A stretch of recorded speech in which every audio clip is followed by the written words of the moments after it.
In your book, somewhere you wrote, money is not evil, but the love of it distorts purpose and it harms potential. We divorce our spiritual life from our work life. So church is the only institution that roars like a lion on Sunday, but it barks like a toothless barking bulldog from Monday up to Saturday. So there is a widening gap between the two because of the secular divide. There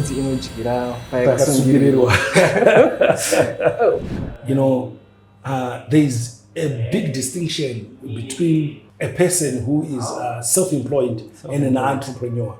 A huge, because when you look at a person who is self-employed, he is the business. He's the business, he's the boss. He is the business. He does everything. When he's not there, business is not ticking. But when we talk about a business, you have to document, you have to delegate, you have to set structures, you have to set systems, so the business can run whilst you are asleep. But if your business zeroes in around your presence, it's not a business. Is it wrong for Christians to own businesses, to become billionaires, to have money, and to become successful?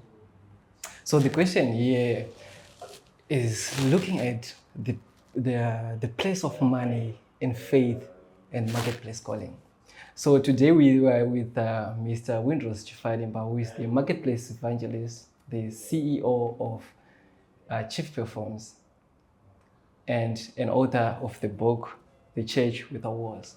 So in your book, somewhere you wrote, money is not evil, but the love of it distorts purpose and it harms potential. So, Mr. Chifarimba, can you tell us who Windrose Chifarimba is in the business world and in ministry?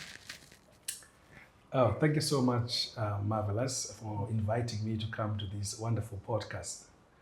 Windrose Chifarimba is a marketplace apostle. Yes, ordained to carry the kingdom of God beyond church walls. Beyond church walls. Beyond church walls, so that believers will live exhibiting and manifesting the nature and the character of God in every sphere of society where they spend most of their time. So this is Windrose Chifarimba, who is more passionate in equipping the fivefold and the church at large to occupy and colonize the greatest and the biggest mission field, which is the marketplace. Yes, so I'm also an entrepreneur who run some businesses. So I integrate faith and work. That's where I'm found. And the lifeblood of the marketplace is money. Yeah. And in the streets, we always say money is power. Yeah. But in the kingdom, as you wrote in this book, you said money is a servant and it should serve. True. And we just realized that when work is done in obedience, when it is done with integrity, it's worship. That's what you wrote. So my first question will be on purpose and calling in business. So in your book, you mainly talk about empowering Christians to take their Christianity, to take their values to the marketplace, and to take their support structures to the marketplace. So you said a generous church is a church that feeds its congregants. But a visionary church is a church that builds, is a church that frees people. So my question is, how can Christians practically discern whether a business idea is truly purpose-driven or is just to feed their pockets? Okay, that's a great question and a very interesting one. How can believers distinguish between a purpose-driven idea and a good idea? When we look at a good idea is an idea that serves the market. But a purpose-driven idea, it's an idea that serves your calling. There's a big difference here. You know, in the market is ever changing with many trends that are happening. So if you're an entrepreneur who is just serving the market, you are just looking for what is causing people to make money. And you try to do the same thing. It's not bad, it's good. You actually make a profit. But when you begin to serve your calling through your idea, it's an idea that resonates with everything that God has wired in the inside of you. In every fiber of your being, we are talking about your passion, your gifting. And so it's an idea that is aligned in who really you are, how you were wired. When man begins to labor at that intersection where your idea intersects with who you are, with your spiritual DNA, you know, there is a certain degree of passion that you exert.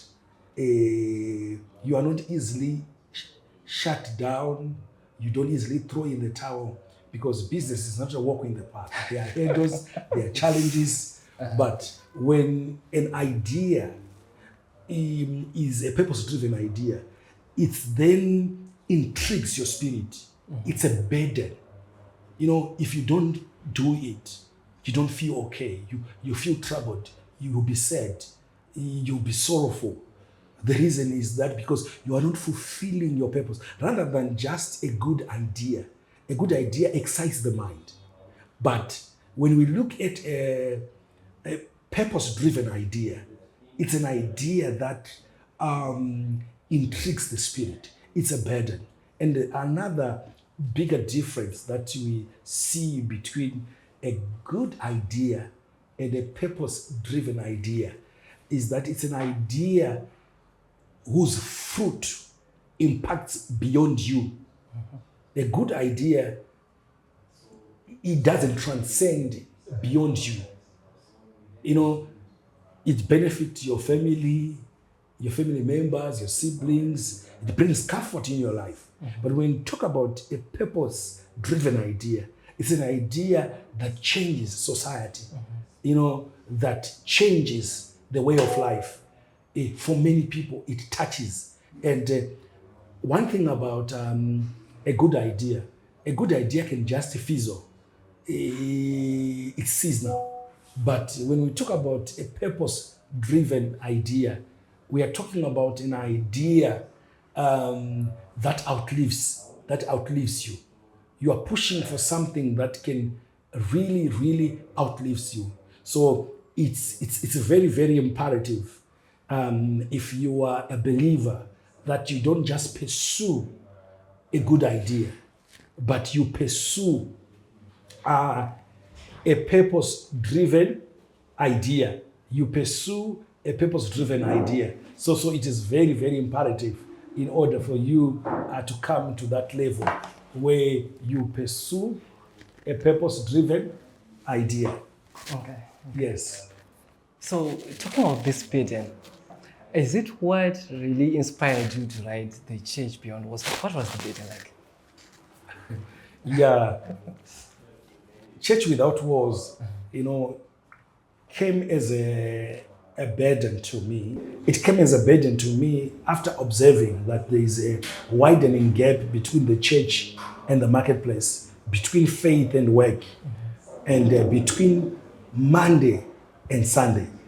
You know, when you get into the marketplace on a Monday, you can't tell that all these people, we claim right here in Zimbabwe that our country is a Christian country. But if you go on Monday, corruption is rife.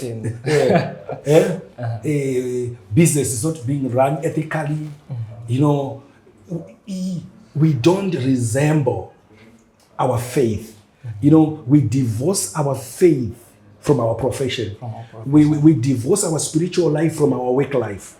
So church is the only institution that roars like a lion on Sunday, but it barks like a toothless barking bulldog from Monday up to Saturday. So there is a widening gap between the two because of the secular divide, that is prevailing, that classify work as secular, something that we go about to earn a living only. And that's why you hear in our native language, no, church. They're in business. I say no, meaning that they are divorcing. They want to apply the wisdom of this world in running the business. So they say, no, we are not in church. Because people are divorcing their faith from their work. But this thing is one thing. And church's impact and the influence is not felt. We must see the church in the classroom. We must see the church in the hospital. We must see the church in the boardroom. We must see the church in the shop floor. We must see the church in the parliament. Having members of parliament from both the ruling party and the opposition moving motions in the legislature with kingdom values, so that we shape, the church begins to shape the culture of our day. But this is not what we see. So this is what intrigued me as a burden, that I see that there is that huge gap that need to be bridged. So it will be Monday, and yesterday unenge wakanzwa shoko, then there's this street lingo where you say mbudzi inojikira payakasungirirwa. All of a sudden you lose all those values. And yet, in your book, you talk about the building ethical and scalable business models. Yes. So, in your book, you teach that kingdom entrepreneurship begins with solving real pain, solving real problems. And so, this brings me to ask, what's the essential business principle that our young entrepreneurs must master to build sustainable, ethical businesses in Zimbabwe? Okay, if one is going to build a scalable, ethical business in our day and time, among other things that they may master, I think firstly is to solve real societal problems. Okay. An entrepreneur is a person who solves people's problems at a profit. Solving people's problems at a profit. So first of all, it's purpose over profit. If you go in business, money being your end goal, you'll be frustrated. But if you go in business to solve problems, if you look at any successful entrepreneur in any part of the world, are people who are actually solving real problems. The reason why Strive Masiwa is a successful entrepreneur who has built an ethical business that is transforming and fueling business, social life in any sphere of life. The reason is he's solving a real societal problems. The need for communication is integral in each and every part of life, be it in a relationship. Communication. When it comes to running a church, we need to communicate. When you're running a business, we need to communicate. At family level, at any aspect. So you have to actually solve a real societal problems. So you look at the pain points. What is it that is affecting people? And you come up with a solution.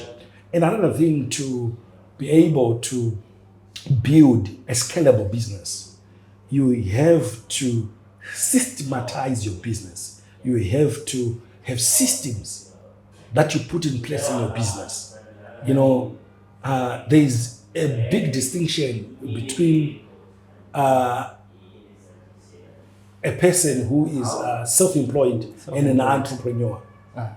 Huge. Because when you look at a person who is self-employed, he is the business. He's the business. He's the boss. He is the business. He knows everything. He does everything. When he's not there, business is not ticking. No revenue is created. But when we talk about a business, you have to document, you have to delegate, you have to set structures, you have to set systems. So the business can run whilst you are asleep. The business can run while you are at church, while you are attending or visiting or escorting your child to school. The business is running. But if your business zeroes in around your presence, it's not a business. So what distinguishes a self-employed and entrepreneur are systems. So every successful business that we are seeing running and operating, for example, I gave the example of Strive Masiwa. Strive Masiwa has now over 2.5 decades without stepping his feet in Zimbabwe. But he has got one of the biggest company in Zimbabwe. So it's the act of putting systems. So if ever you want to have a scalable business, you must make sure that you solve a real problem. You systematize. And also one thing that is important is integrity is a growth strategy. Integrity is critical as a growth strategy if you want to build a scalable and ethical business. We live in a world of corruption where people, they do shortcuts. Shortcuts, they give you short-term results, but long-term pain. Short-term gain, but long-term pain. So with integrity, if you build your business around excellence, people over time, they tend to want to deal with people who are running a business in integrity and full of excellence. So integrity beats shortcut in the long run. So these are my encouragement for any young Christian entrepreneur who desires to build an ethical and a scalable business. All right, for those young Christian entrepreneurs, so there are small entrepreneurs who are running small businesses. So what are the 3 steps to build processes, to build the systems that you're talking about? Okay. One thing that is very important, I think in every business there are 3 critical areas where you have to focus on in building systems. When you look at your business, you look into day-to-day activities. First of all, you need to look at things that you do regularly, things that consistently you constantly do it. If something that you're doing it consistently, you must list that thing and put it aside.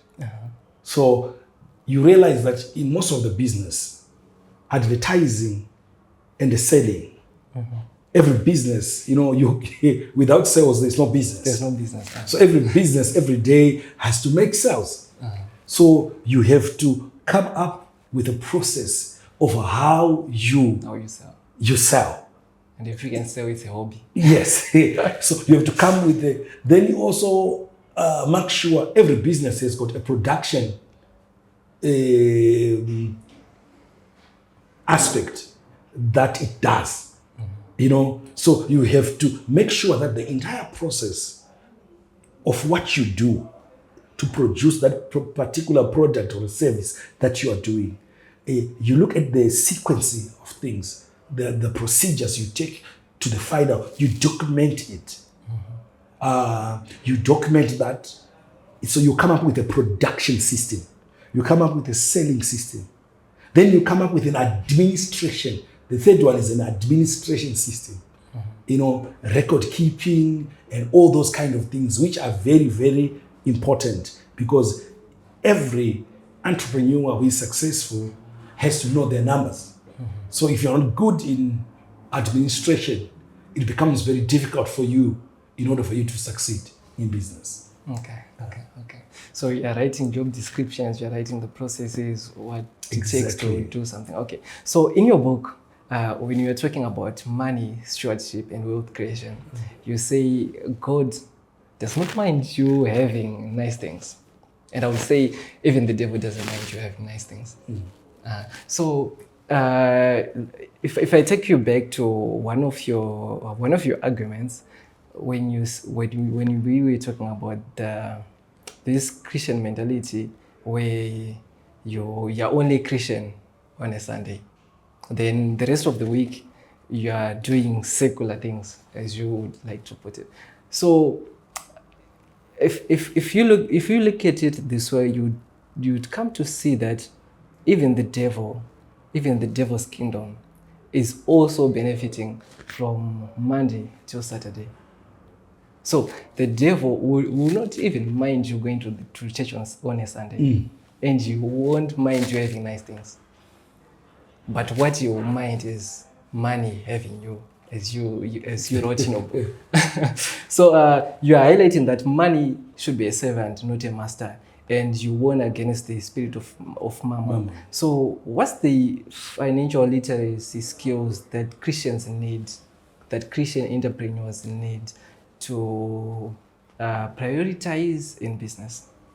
Okay, interesting. You're talking about mammon. Mammon, yeah. Yeah, I want to say before I address your question that money is not evil. We have got this wrong assumption that money is evil. And people, they say that money is the root of all evil. Even the scripture doesn't say so. It says the love of money. The love of money.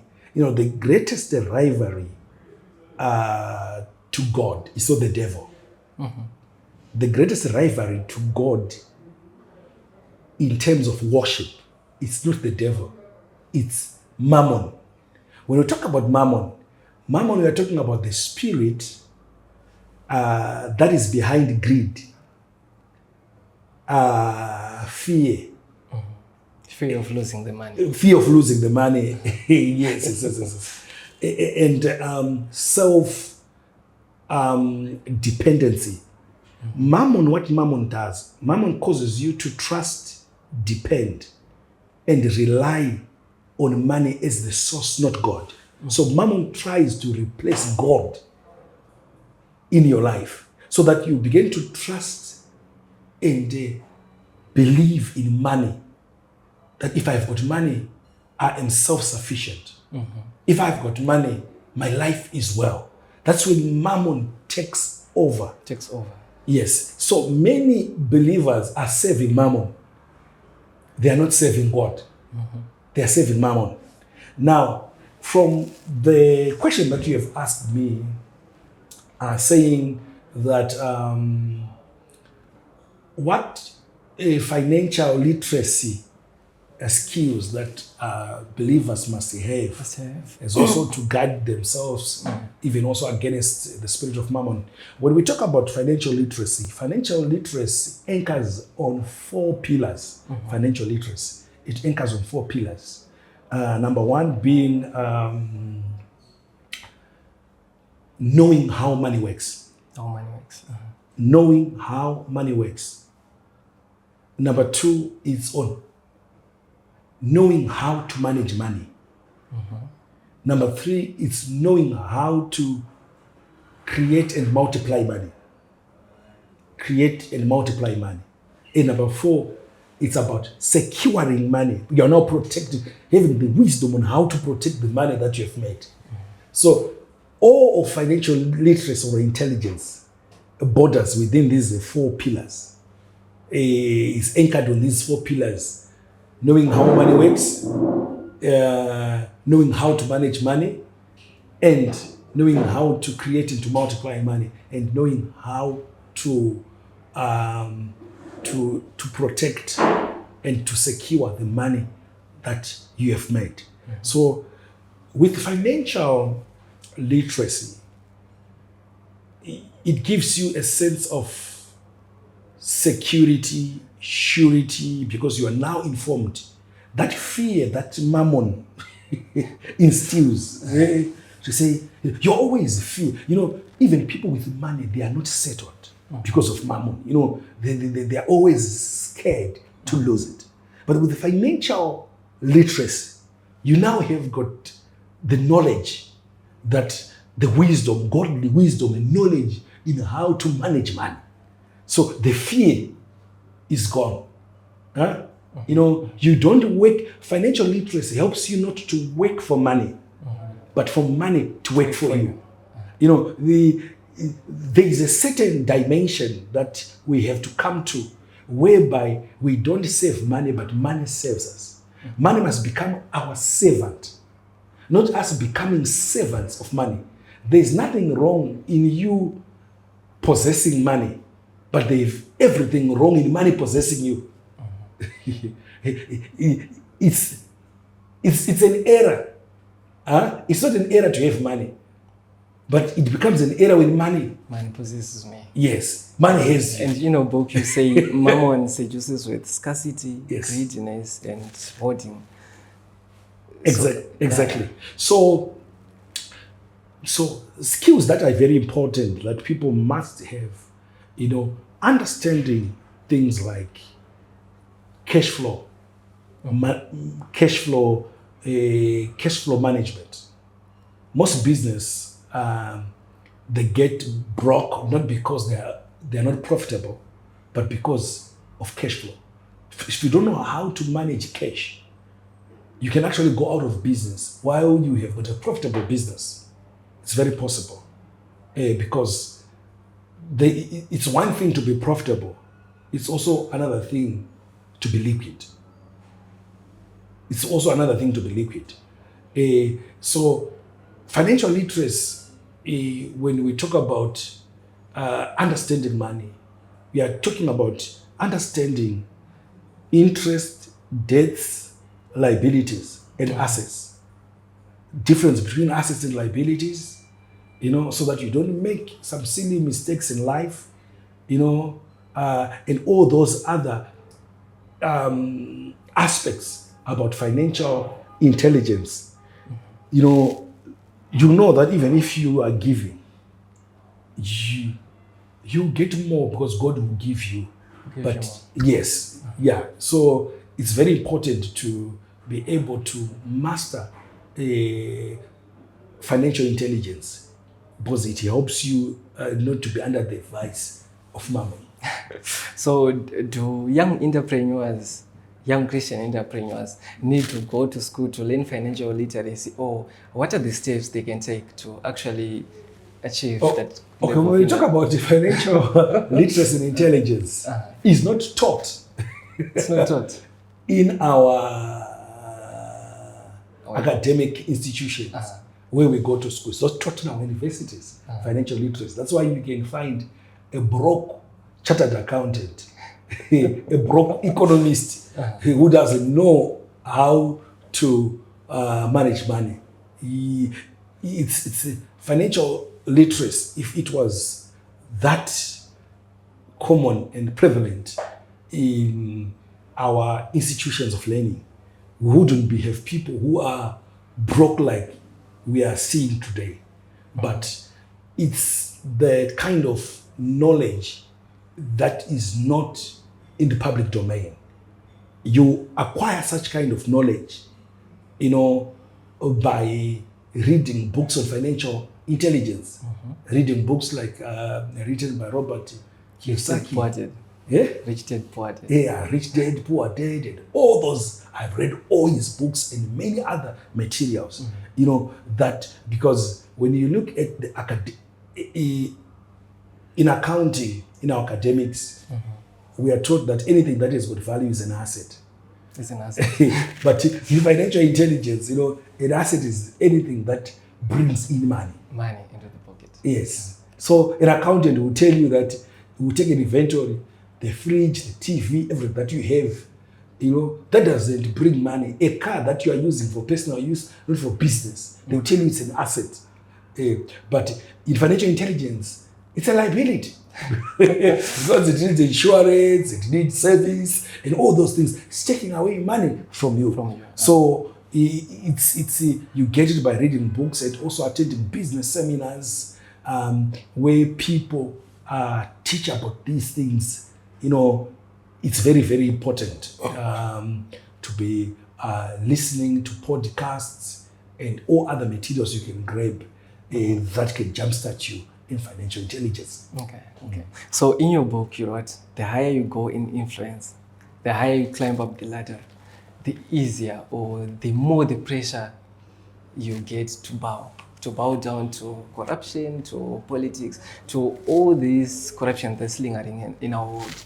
So this brings an element of integrity where you are an influential leader, but leading with integrity. So how can young leaders build their strength, their conviction, and their leadership skills to navigate this business world with integrity, with purpose, and with a mentality to serve? Yeah. If you're a young person who is operating a business in this corrupt environment that we are living in, and you want to run your business in an ethical manner or way, some of the things that you really, really need to maybe focus on to do that, so that you don't bow down to pressure. I think first and foremost, you need to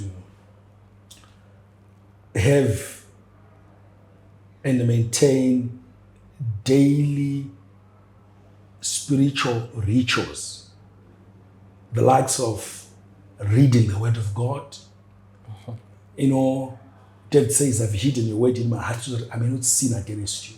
So by reading the Word of God, it boosts your faith, and it always conscientizes you to do what is right. And also prayer. Prayer gives you boldness, and also accountability. Accountability can in the form of maybe attending to a Bible-believing church. So through prayer, through reading the Word of God, prayer and accountability, and having where you go and you are, so it helps you. A person who hears the Word of God and he wants to practice it is actually different from. The second thing that you can do, which is very important, is to predetermine your non-negotiables before pressure. You predetermine your non-negotiables before pressure. You say, I'll run my business in integrity. So I'll do fair pricing. You are telling yourself no to corruption. I will not give bribes. I will not take in bribes. So the moment you list down your non-negotiables, it makes you to stand for those values that you stand for. An example is the example of our very own telecoms giant entrepreneur, Strive Masiwa. We know his legal battle for 5 solid years with the government of Zimbabwe. But Strive Masiwa would have maybe opted to give or pay bribe, and then he get his license. But he chose to do the right thing. And because of those non-negotiables, in Nigeria, he faced certain challenges like that. He went to the court and he won as well. So the moment you have got your non-negotiables, it may take time, but it will benefit you in the long run. You see. So, and also the third thing that is very, very important is now to keep the right company of like-minded entrepreneurs who share the same values like you. The values that you have listed there, so you must have certain people that they say are marvelous. It. Maybe the mind of corruption was now trying to sneak in. But the moment you hang around, you hear them hammering it. So what you're saying is a desensitized heart and a desensitized mind would hear shamari, but it's fine but a resensitized mind, as you said, you have to read the Bible, would be reminded, I must walk a straight path, I must walk with integrity, I must have these values that I listed. Exactly. You know, a living a testimony for me, I remember when I was listed, I'm into manufacturing. When I was being listed with OK Zimbabwe, and I was just starting in my company, and I was just operating at home in my garage. You know, it was easier for me to think of how much can I give you to list me. So they have got this requirement that they do. They have to come and see where you're operating from, to see your scale. If you can supply over 100 retail stores dotted across, but you are in the garage. You know, you feel afraid. You think I may lose it. You know, but I was so bold, trusting God. They drove, they came,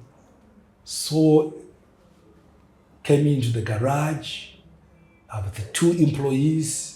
I'm showing things, but my things were neat. My processes were there. How I do it up from start to finish, the final product. You know, the women that came, you know, there were 2 women. They came, they saw everything. After they've seen everything. And the worst part on that particular day, you know what the devil does? I don't know what happened on the ceiling on the other cottage where I was storing some raw materials. Water, the geyser pipe burst and water started to, you know, I felt maybe. But without all that had happened, you know, they saw how serious I was. You know, they saw the potential in the business. You know, and they just said, I'll be sending you the forms to fill on your email. If you just fill those emails, I will list you. I'm impressed with the work that you are doing. Right. Okay. Yeah. So the moment I told myself that yes, I'm small, but everyone says that you can't be listed with these big chain retail stores without paying any bribe. I never paid a cent. I was listed in Pick and Pay. I'm still supplying these. Never paid a single bribe. So it's very possible in a corrupt environment for you to be able to operate corrupt-free. It's just about values. It's just about values. And doing it. All right. So to our young Christian entrepreneurs, where can they get these leadership resources so that they can learn to lead with integrity? Okay. One of the things that are key is buying materials. I've written materials. Like my book you're holding. You've read it, I like it. Page to page until you finish it. After reading this book, you'll never be the same again. Because it has got the codes, the standards, the examples of people who've done it, how to go about it. Right now, this week, I'm publishing another book called These Hands. These Hands. Discovering the power, purpose in your hands. And, you know, by reading such kind of books. And also, I write marvelous 3 bulletins in a week. I write a bulletin called Marketplace Torchbearers that enlighten believers how to manage to overcome challenges in the marketplace and to see their work as worship, to see their work as calling, to infiltrate every corner of the marketplace with kingdom values. And so I write weekly. I release 1 bulletin every week. So I've got also a bulletin called The African Grind, where we look at the people in our mother continent who are rising, doing ethical business with ethical standards and principles. And also another bulletin called the Startup Sparks, where we profile the stories of these billionaires. Some of them, majority of them, they've started in their garages, in their kitchens, but now they are running multi-billionaire enterprises started from them. So, and also what I do seminars around Zimbabwe called Church Without Walls seminars. Church Without Walls seminars, I mostly target the fivefold: the apostles, the prophets, the pastors, the evangelists, and the teachers. EFZ, Evangelical Fellowship of Zimbabwe, most of their zones, they invite me, pastors, they gather. Then I began to teach and equip the body of Christ, especially the fivefold, on how to build a marketplace-driven church, a church that has got impact in the marketplace with all these values that we are talking about, raising teachers who go into the classroom, not just for money, but they take their career to be their calling. They take their profession into their purpose. So that's the other things that I do. And I've got an organization called the Entrepreneurs Ignite Hub. Entrepreneurs Ignite Hub. It has got thousands of entrepreneurs in those platforms. So these are not advertising platforms, but they are platforms where entrepreneurs, when you get into that platform, you are grilled, you are mentored, you are grilled with values, with ethics, to run business in a godly way, and you benefit quite a lot. It's like these are some, and I'm always on radio, on Star FM, Money Mondays.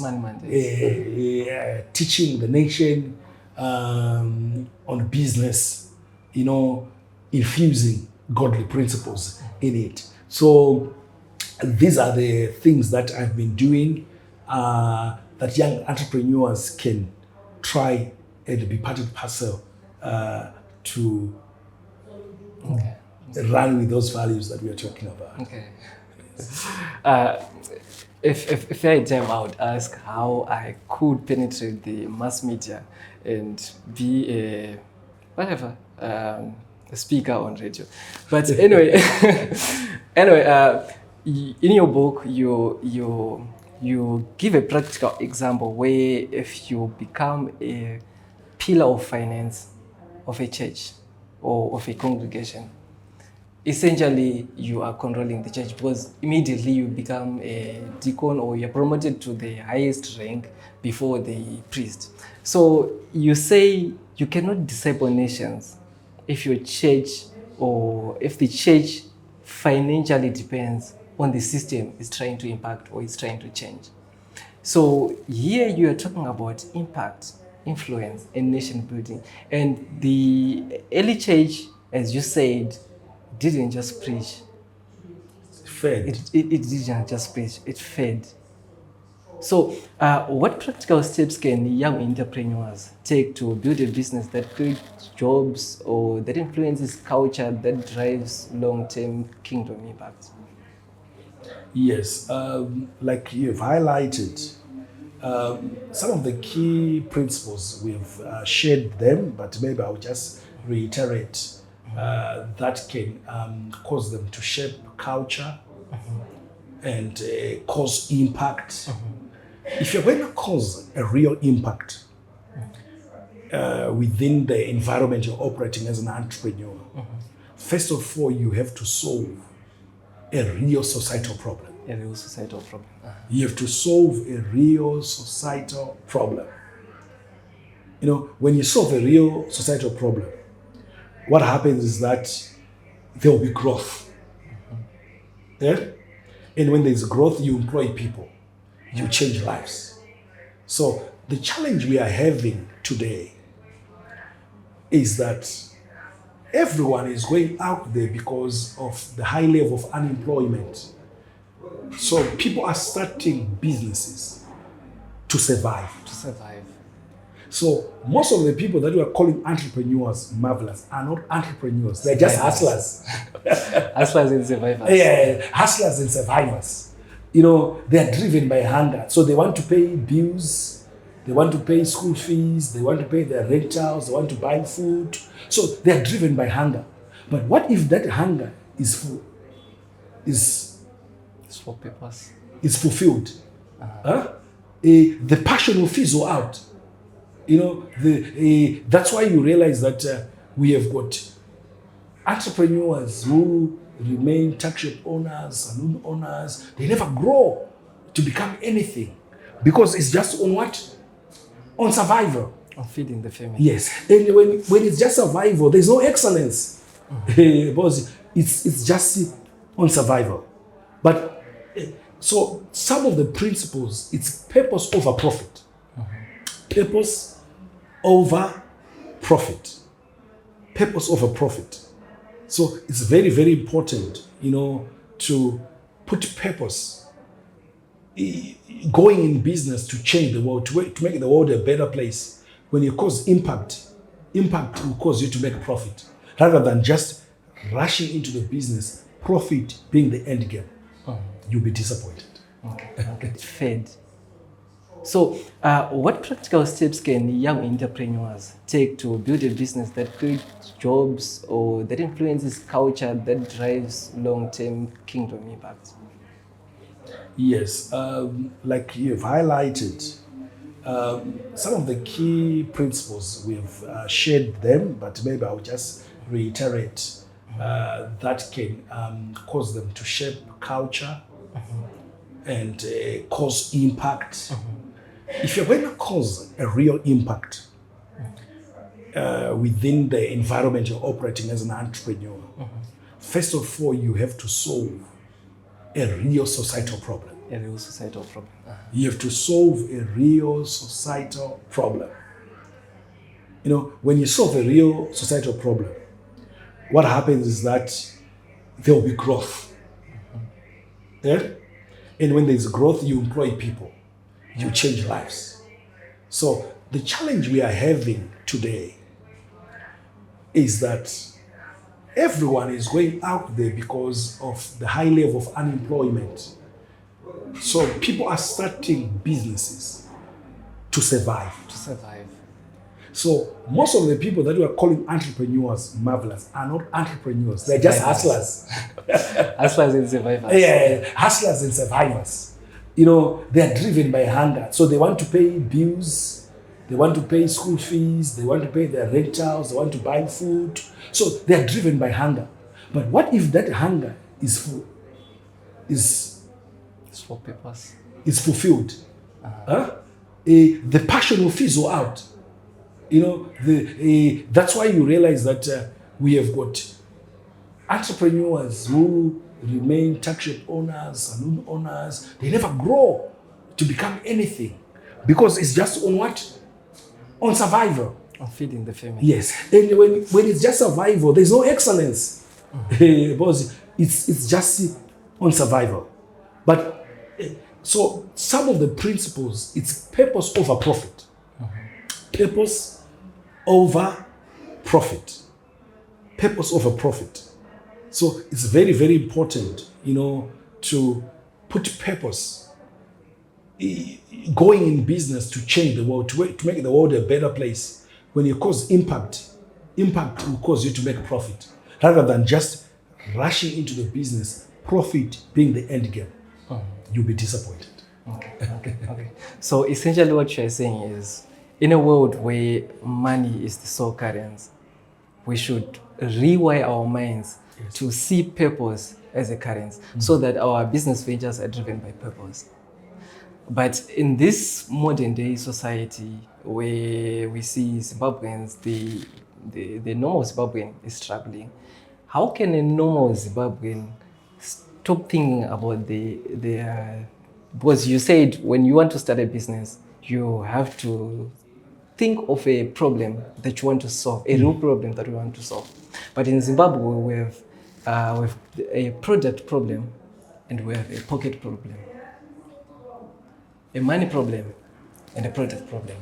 So a product is driven by purpose, but we still have a money problem. So how can our young entrepreneurs tackle that problem, the money problem? Okay. So my advice, Marvelous, is this. Find something that can cover your bills. Your bills. Start a hustle, start something that can cover your bills.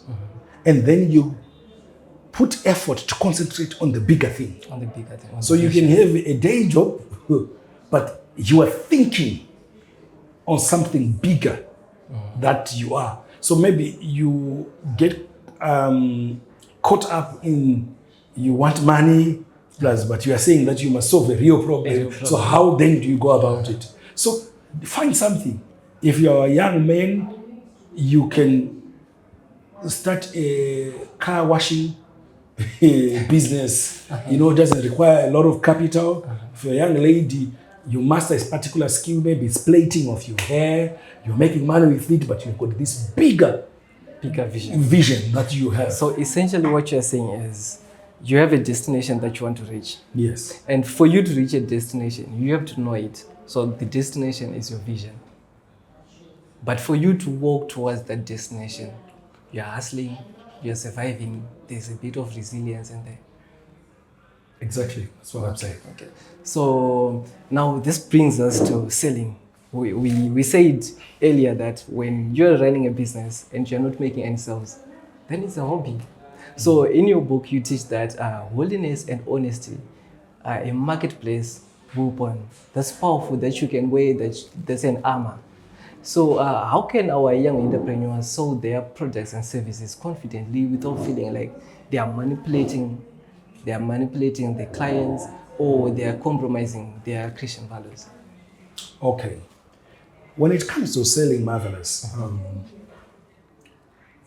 like you are asking, how can young entrepreneurs how can they push their sales without manipulating or without compromising these values? Yes. So when an entrepreneur is selling with only profit in mind, what happens is that the customer will suffer. So the target when you are selling must not be profit or the transaction, but it must be transformation when you are selling. If I'm going to sell this service or product, how is it going to transform their world? You are looking at the end goal, the utility that the customer is going to enjoy by them using your product. But if your target is just profit, but one thing that is key in selling is coming up with a product that solves people's problem, that addresses people's problems. If you're selling, most challenge that we see in most entrepreneurs, they sell what they have, not what the customers want. So there is no need for gimmicks and manipulation when you have got a real, genuine solution to people's problem. You sell it with love. You sell it smiling, because you know for sure you can actually do after sales service. You can actually call and inquire if the customer, you're not even afraid, because you know that this thing is what the customers want. But if you just need money, sometimes you have to lie, you have to exaggerate, because you don't have what the customer wants. But if you have what the customer wants, there's no need to compromise. So it all begins at coming down and discover the pain points of the customer, and then create a product or a service that addresses that pain point. selling becomes easy. Selling must not be complicated when you have the right product or service. All right. So in the Entrepreneurs Ignite Hub earlier this morning, I had to ask a similar question where you have an entrepreneur, maybe he's a broiler farmer. He has the slaughtered and raised broilers, but he's struggling to find where the clients hang out, where the market actually is for the meat produce that he's producing. So how can our Christian entrepreneurs determine where their target client is or where the client hangs out so that he can push the product in the right place? Because in business, you don't start by producing the product. You start by determining the viability of the business and the market for your product before you go into the market. So this is the challenge that most entrepreneurs are doing into farming. They start producing a crop, but at the end of the day, they end up rotting without a market, without everything. So first of all, you come up with an idea, you make research, where is it wanted, where can I sell it? You go and inquire, I want to start to do this, can you take this product for me? If a broiler chicken entrepreneur, you go to there are many butcheries out there. You ask them, how much are you buying? Can I supply you? How much is it per kg that I can supply you with? Before you look for those that are running restaurants and so forth. And when you do that, then you go back and do your business and you tell them, my chickens are now in their 4th week. Next week we must slaughter them. You take orders before, but you can't. So we are starting at the wrong side or at the wrong point. Yeah? We start in the market. We hear their concerns, we hear what they want, and then we produce according to what the market wants. So we will not find much of the problem. Okay. That's interesting. Which brings us to understanding what the customer really needs and where to find the customer before you actually start. So you say that kingdom entrepreneurship starts with answering these questions. What pain can I solve, or how can I serve people with love, quality, and integrity? So what are the practical steps that entrepreneurs can take to understand these customer pain points deeply and use them as insights to present their product in a compelling way that converts? So the best way is to go and inquire to your ideal customers what they want. Ears are the Wi-Fi for ideas. Ears are the Wi-Fi for ideas. Yes. If we can just take time to listen to the customer's concerns, their dissatisfaction, what is annoying them, what they don't like. When you understand, engage them, ask them, go to them, speak to them, gather information. It's very, very key to be able for you to come to that level where you can actually now run business ethically and understanding how much they would want even to pay for those products. It's critical. So, and also when you take the first step of hearing what they want, their concerns, their pain points, and so forth, you go and create a prototype, a small version of what you want. You try to give them to see and hear their comments. See if there's any room for improvement on that before you start a fully fledged enterprise without you going back to the customers. You find that the customers are not interested and you've invested quite a lot of money. So it's very, very key to be able to listen. Most of the bigger business, they started as ideas, and these ideas, they came from the frustration that they went through or what other people were going through, because our problems are common as human beings. So sometimes start with what frustrates you. And you, before you know it, you realize that it also affects marvelous. It also affects that. So you gather the information and then you go back to the drawing board. So I believe that's the way how we can gather information. Let's go to our ideal target market and engage them. All right. So it's about learning. The problem that frustrates me the most is knowledge. So for our Christian entrepreneurs, what are the tools that you would straight away use? So let's say you have this book, you want to sell this book. What are the actual tools that you use to market this book, to push this book to your target audience? Okay. The tools, I start to look at my one, there is an ideal clientele. You identify the ideal clientele that would want your book. Like from my examples, I use my platforms. Your platforms? Yes. Full of entrepreneurs. Yes. Because they are the people who would want such kind of. You can't give it to anyone else. So these I use tools and platforms, like my socials, because social media is the biggest gathering of human beings on earth.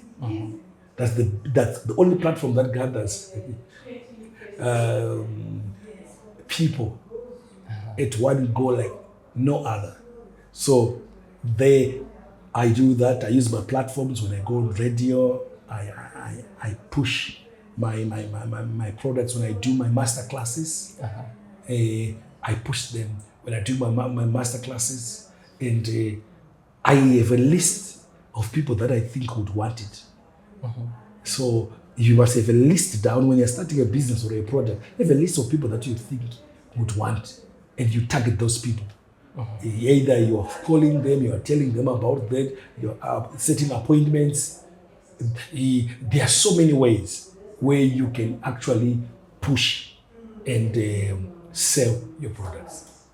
Which is clever, because here you have mentioned a bit, there's a bit of influencer marketing, and there's a bit of content marketing, there's a bit of social media marketing, all marketing in one place, where it's intentional. You are creating groups where you're providing value, but at the end of the day, you have a product that you're pushing, a product that you're selling. So as I said, I would want to ask how I can penetrate the mass media, but for the efficiency of time, let's go into mentorship. You said in your book, young entrepreneurs need to learn from those who have walked the path before. So what kind of mentorship structures exist out there, or what kind of mentorship services exist out there, or those that you offer to aspiring entrepreneurs? Okay. I do business masterclasses. Business masterclass, okay. Like this coming Friday, the 20th, the 29th, we are having a wealthy summit, a kingdom wealthy summit, where we are teaching business with godly principles. Where I'm teaching with Coach Bishop Vukani's brother and Dr. Tich Tanyanyiwa, an expert from South Africa, and people are registering. So you must be on the lookout for business masterclasses where people who share the same Christian values like you are presenting, so that something can be imparted. you can learn from them. So through doing masterclasses, I have shaped and mentored quite a lot through business masterclasses, and also creating platforms like the Entrepreneurs Ignite Hub, which you are part and parcel. That's where you solve in the Entrepreneurs Ignite Hub. You create a platform for people to learn. That's where I share sometimes my Money Mondays. my Money Mondays, the bulletins that I write into those. So then I'm one of the sought after speaker in the area of empowerment in the body of Christ, in the church circles. Mostly conferences that they are doing, they put a slot for kingdom empowerment, business and so forth. So I use those church conferences to empower believers in business with Christian values and how to build and scale a business in a godly manner. And also through equipping the fivefold, the pastors, through Church Without Walls seminars. This has been instrumental in pushing my mandate as a marketplace apostle in this nation and beyond. Yeah, it has been very, very instrumental to create. And I always encourage most pastors to create Christian business network within their churches, where those that are running business, they've got a group, they encourage one another, they do that, and so forth.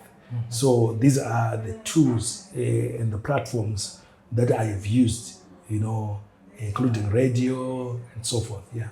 Okay, so how do we penetrate the... So you said it's a story for another day. All right, so where can our viewers find more about your work? And where can they specifically find this book? Okay. You can get these books at Jason Moyo and Angwa at Diamond's Pharmacy. You can go and buy a copy of my books. There, and those who want to get hold of me, they can get in touch with me on 0772 767693, or they can follow me across all social media, Windrose Chifarimba. They can get hold of me and get all the information. Those who want to book me, invite me, yes, they are free to get in touch with me. All right, so before we wrap it up, what other message would you like to leave to our audience? I want to say that work is worship. Work is worship. Work is worship. Work transcends into worship.